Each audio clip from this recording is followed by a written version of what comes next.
নমস্কার। শুরু করছি রামায়ণ কথা। আগের পর্বের শেষের দিকে আমরা দেখেছি লক্ষ্মণ শালবৃক্ষে চড়ে ভরতকে সসৈন্যে আসতে দেখে খানিকটা ভয়ে ক্রোধে ভরতকে যুদ্ধে নিহত করবেন এরকম কথা বললে রাম তাকে সান্ত্বনা দিয়ে অনেক কিছু বোঝালেন।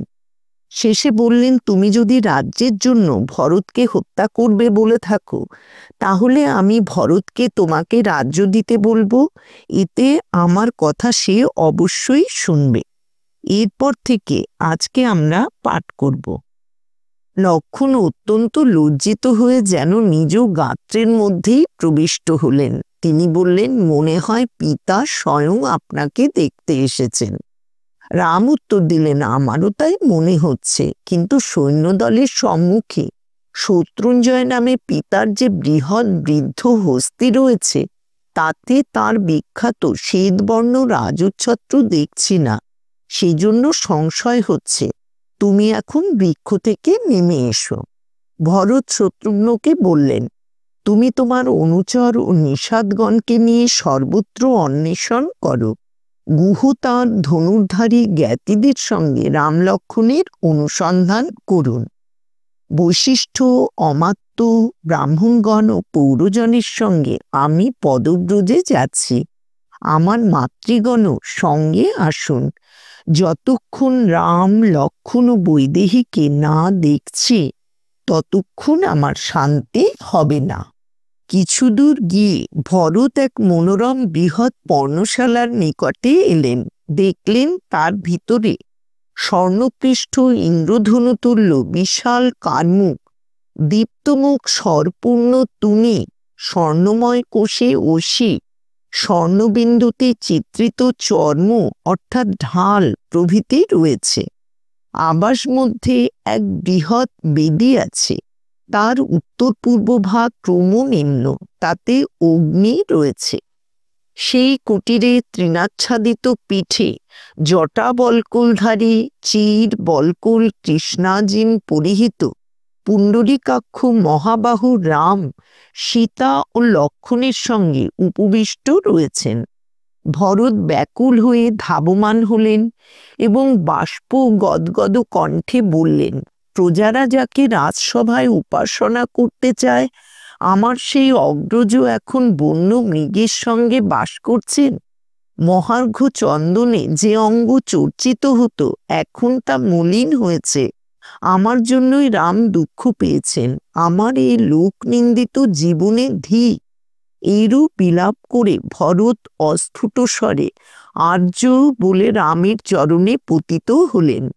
ভরত শত্রুঘ্নকে আলিঙ্গন করে রাম অশ্রুপাত করতে লাগলেন। রাম ভরত মিলন। জটাচিরধারে বিবর্ণ কৃষ্ণকায় ভরতকে তুলে নিয়ে ক্রোড়ে বসে রাম বললেন, বৎস, তুমি বনে এলে কেন? পিতার কি হয়েছে? তিনি জীবিত থাকতে তোমার এখানে আসা উচিত নয়। রাম অযোধ্যার সমস্ত সংবাদ জানতে চাইলেন। ভরত কৃতাঞ্জলি হয়ে বললেন, আর্য, আমার জননীর প্ররোচনায় পিতা দুষ্কর কর্ম করে পুত্র শোকে পীড়িত হয়ে স্বর্গে গেছেন। কইকেয়ী রাজ্যফল পেলেন না। এখন পতিহীনা শোকার্তা হয়ে ঘোর নরকে পতিত হবেন। এই সকল প্রজা ও বিধবা মাতৃগণ আপনার কাছে এসেছেন।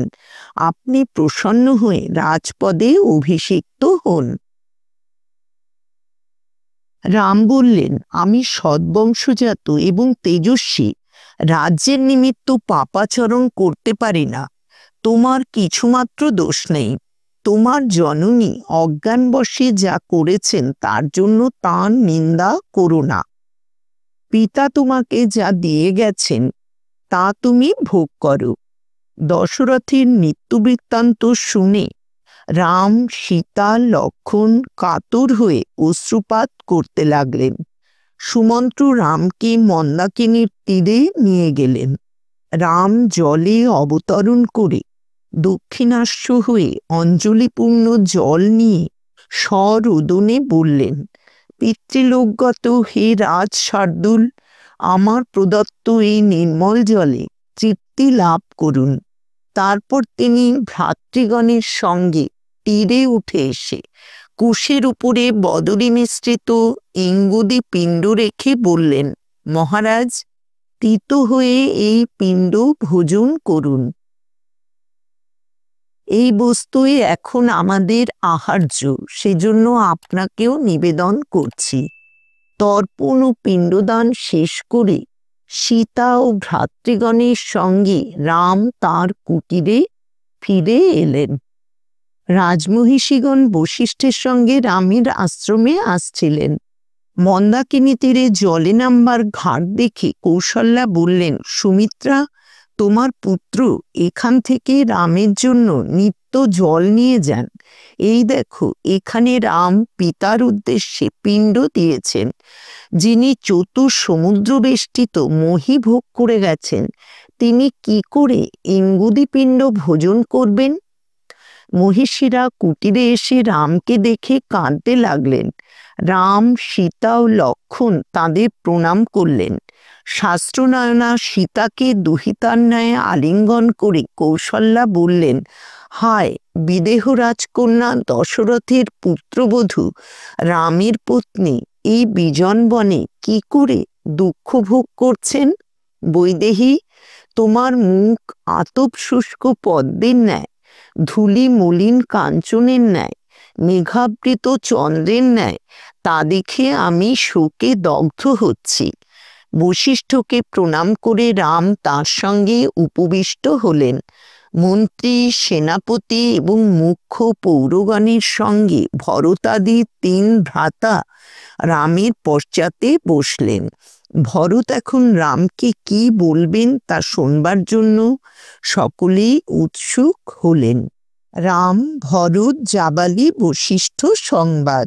ভরত রামকে বললেন, আমার মাতাকে তুষ্ট করবার জন্য পিতা যে রাজ্য আমাকে দিয়েছিলেন তা আপনাকে দিচ্ছি। আপনি নিষ্কণ্টকে ভোগ করুন।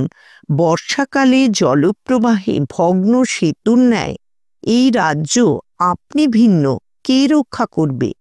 গর্ধবের গতি অশ্বের তুল্য নয়, পক্ষীর গতি গরুড়ের তুল্য নয়। সেরূপ আমারও শক্তি নেই যে আপনার অনুকরণ করি।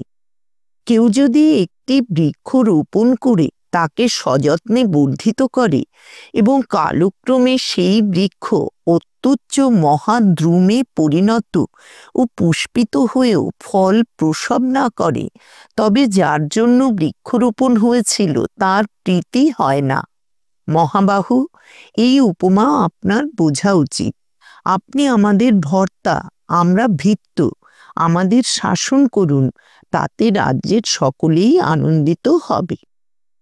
ভরতের কথা শুনে সকলে সাধুবাদ করলেন।